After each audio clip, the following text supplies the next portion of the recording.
sakit banget, kayak udah nggak kuat, badanku tuh udah lemes banget, tapi kontraksinya tuh datang terus, makin kuat.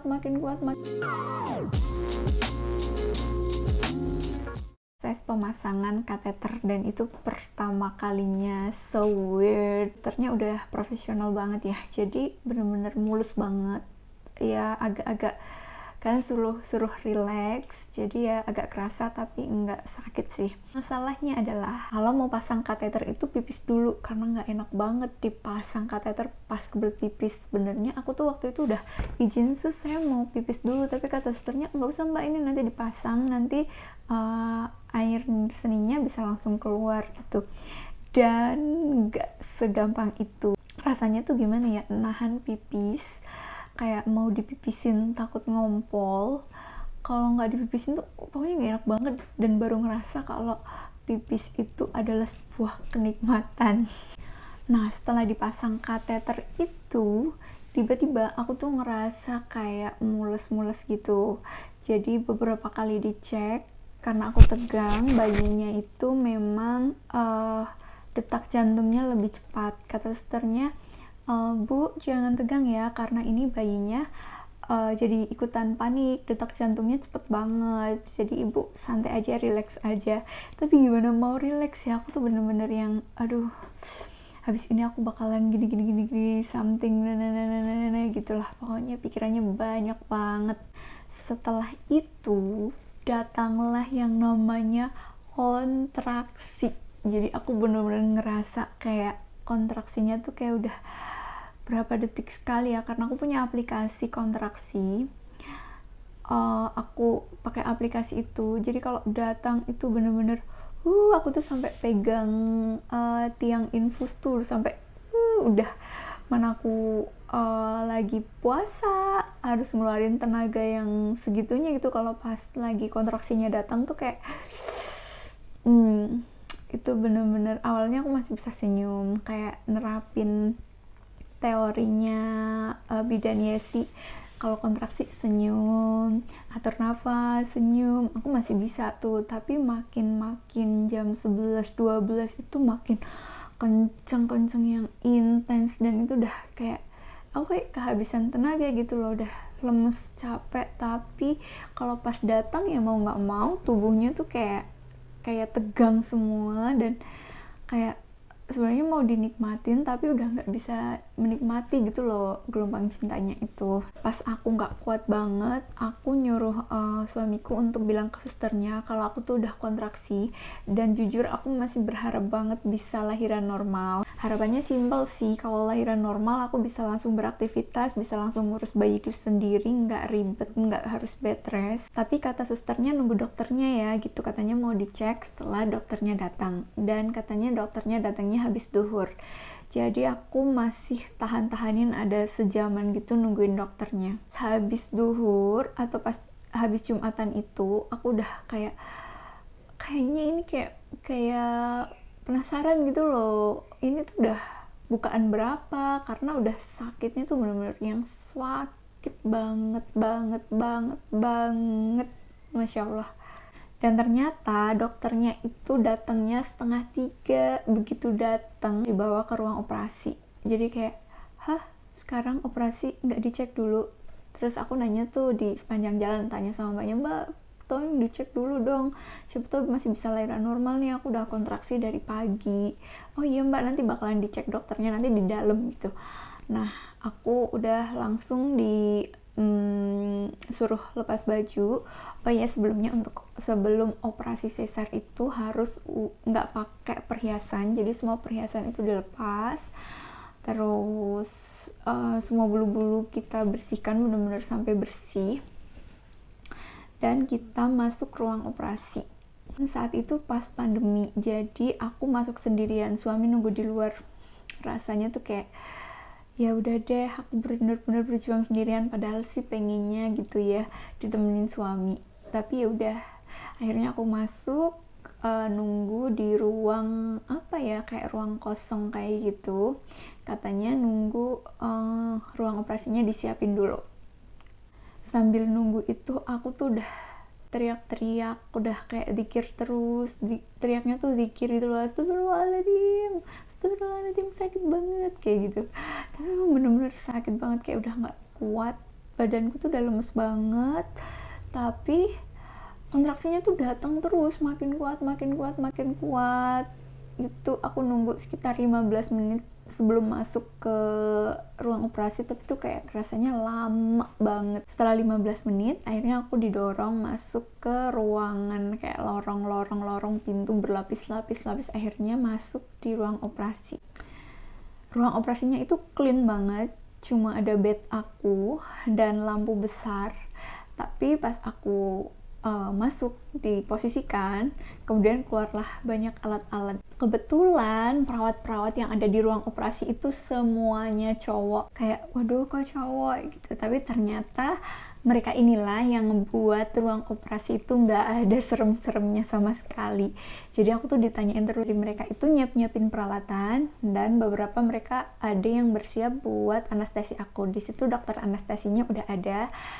Terus aku nolak nih, dokter SPOG-nya udah datang belum? Karena aku pengen dicek dulu nih udah bukaan berapa. Akhirnya dokternya itu datang. Setelah itu aku bilang, dok, jangan dulu dioperasi ya, saya mau cek dulu, cek VT dulu udah bukaan berapa. Terus dokternya ngecek, ternyata memang panggul aku sempit, jadi bayinya itu masih di atas panggul gitu loh, belum masuk panggul. Jadi bilang, bu ini udah susah banget, ini belum masuk panggul. Ya udah deh dok, aku udah pasrah. Itu nggak lama dokter anestesinya minta izin buat suntik punggung.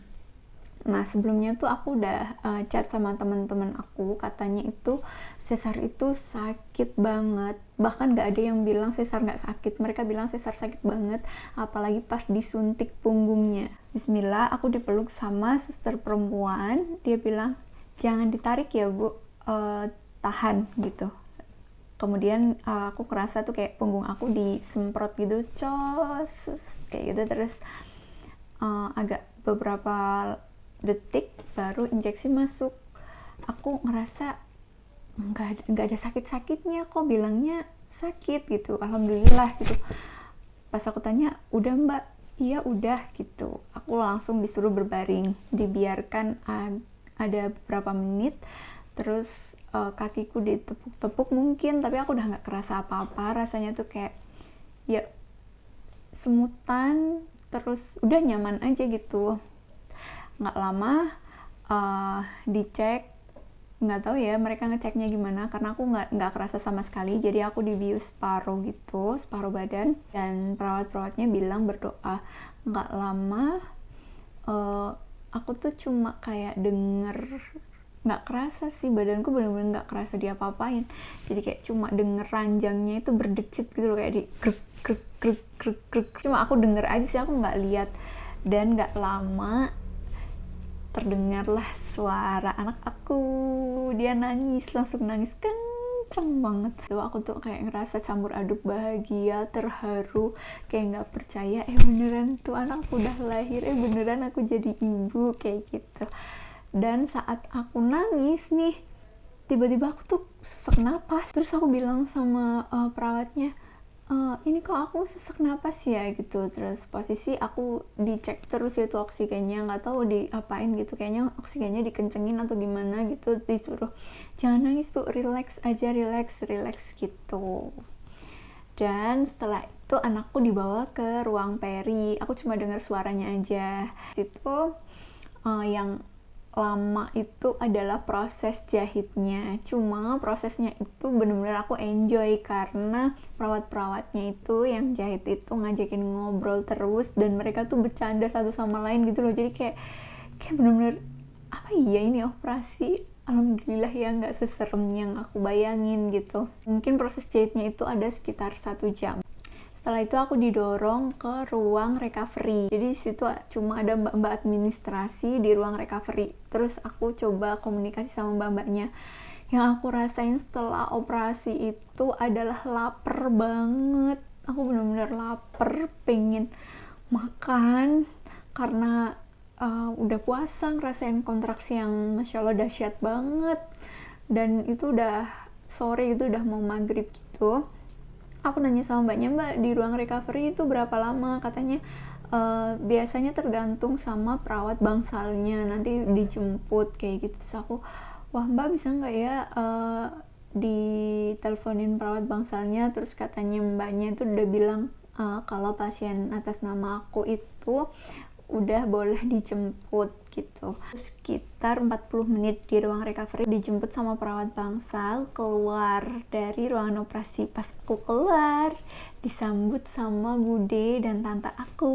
Seneng banget rasanya, yeay, akhirnya bisa dan berani melewati proses yang sebelumnya menurut aku sangat-sangat menyeramkan. Untuk recovery-nya sendiri, aku step by step nurutin apa yang dibilang sama dokter dan susternya. Misalnya jam segini udah harus miring sebisa mungkin, harus kuat gitu. Akhirnya ya udah aku kuat, latihan miring kanan, miring kiri, karena udah pengen banget meluk bayi aku. Aku operasi hari Jumat nih. Hari Minggu paginya, Minggu siangnya itu aku udah boleh pulang dan aku udah bisa jalan. Oke, jadi aku bisa simpulkan yang pertama, melahirkan, mau operasi atau mau normal itu sama-sama seorang ibu dan sama-sama berjuang. Yang kedua, untuk kalian yang memang harus menjalani operasi sesar dan kalian takut jarum kayak aku, insya Allah it's okay, itu nggak apa-apa, insya Allah akan dimudahkan sama Allah. Kemudian yang ketiga itu alhamdulillah recovery-nya itu cepat. Setelah aku bisa jalan di rumah itu, aku 3 bulan udah biasa gitu, udah nggak yang gimana-gimana, tapi memang aku konsumsi putih telur banyak banget. Dan sekarang pasca melahirkan hampir 10 bulan, alhamdulillah kayak angkat-angkat ini itu aku udah biasa aja. Bahkan kayak mungkin ada beberapa teman-teman yang mengeluhkan kalau luka operasinya itu gimana-gimana, tapi alhamdulillah luka operasi aku nggak ada masalah, dan paling pernah sih celkit-celkit, tapi itu yang biasa aja, yang bukan yang sakit banget gitu. Itu dia tadi cerita persalinan sesar aku buat moms yang mau melahirkan. Semangat! Assalamualaikum warahmatullahi wabarakatuh. Bye.